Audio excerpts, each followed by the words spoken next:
मैं बुलाना चाहूंगी इस वक्त कैप्टन काशिफ शहीद की वालिदा को। प्लीज माँ जी स्टेज पर आए।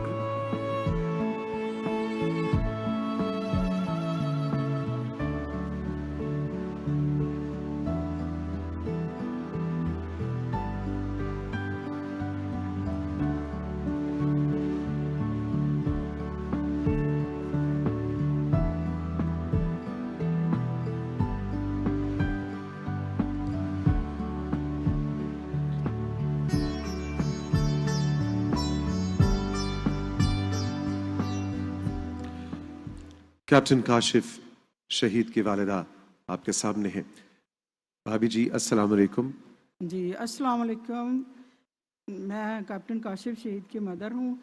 तो मेरे बेटे ने 2017 में आर्मी ज्वाइन की है, तो उनको वो यूनिट मिली है इसकी 42 ब्लोच और इन्फेंट्री। तो मैंने कहा बेटे आपने ये यूनिट ली है, तो कहता मामा इसका ये एक नारा है कि या गाजी या शहीद।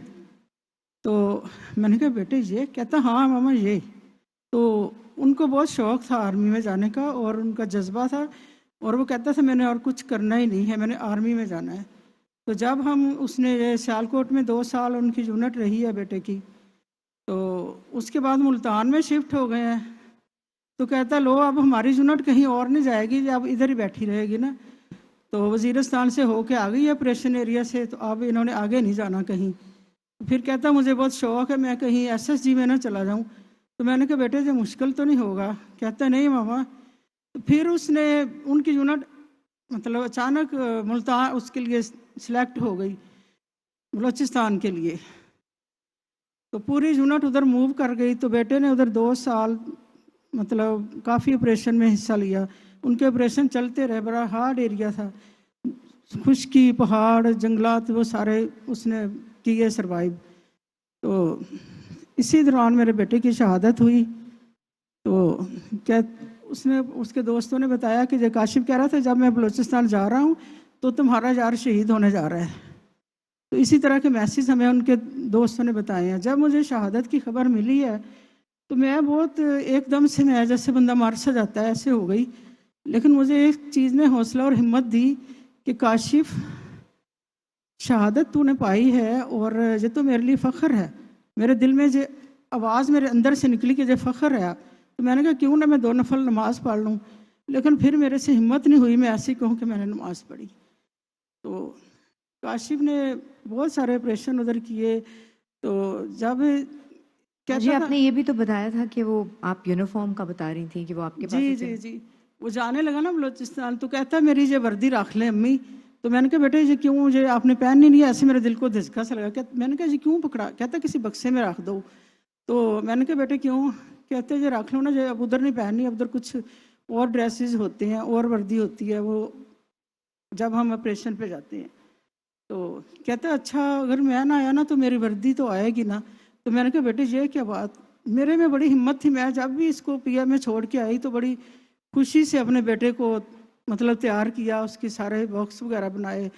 तो कुछ मैंने देखा था कुछ माएँ रो रही थी, परेशान थी, उदास थी। तो लेकिन मेरे काशिफ और मैं हम दोनों बहुत खुश थे। तो उस दिन काशिफ ने खाना भी नहीं खाया, तो फिर खुशी में ही बस वो खुश इतना था।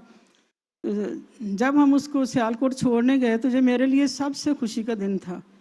जब उसको रैंक लगे, उनके CEO ने कहा कि बहन आप इनको बच्चों को ना काशिफ को रैंक लगाएं। मैंने और काशिफ के फादर ने रैंक लगाया तो वो बहुत खुशी का दिन था। वो इतना खुश था, उसकी आंखों में एक फतेह का समा था कि मैंने अपना मकसद हासिल कर लिया।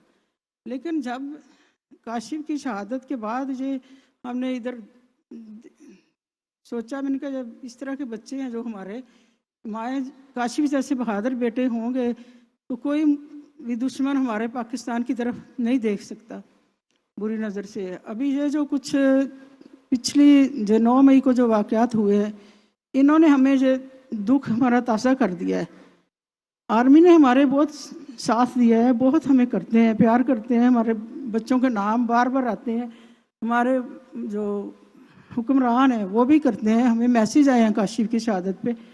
लेकिन ये जो 9 मई को हुआ है, उनकी तमाम शोहदा की बेहुरमतियाँ की गई हैं, उनके यादगारों की, तो उस पर हमारा दिल बहुत दुखा है, हम बहुत दुखी हुए हैं, हमारा दिल ज़ख्मी हुआ है। दोबारा से काशिफ की शहादत ताज़ी हो गई। तो हम ये पूछना चाहते हैं कि ये क्या इनका कोई हल होगा? ये सवाल है मेरा अपने हुक्मरानों से, अपनी अदलिया से, अपने आर्मी चीफ से।